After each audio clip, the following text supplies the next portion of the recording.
জনসম্মুখে উলঙ্গ হওয়া এমন স্বপ্ন যদি আমরা দেখি, এই স্বপ্নের তাবির কী হবে একটু জেনে নেই।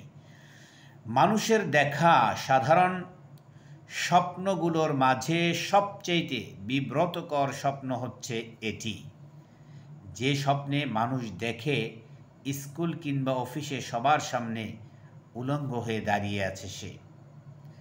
ড্রিম ডিকশনারির ফর ডামিসের লেখক পেনি পার্স বলেন, উলঙ্গ হবার স্বপ্ন এই সংকেত দেয় যে আপনার জীবনে কোনো অসম্পূর্ণতা রয়েছে এবং আপনি ভীত যে সেই অসম্পূর্ণতা মানুষের সামনে প্রকাশ পেয়ে যেতে পারে।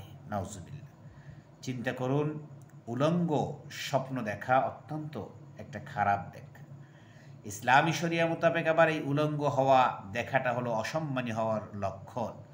সে মান সম্মান হারাবে, সে সমাজে তার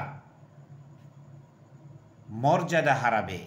সুতরাং আল্লাহ তাআলা রব্বুল আলামিন আমাদেরকে এই সমস্ত অকল্যাণকর অসম্মানিত স্বপ্ন থেকে দূরে রাখুন। আমিন।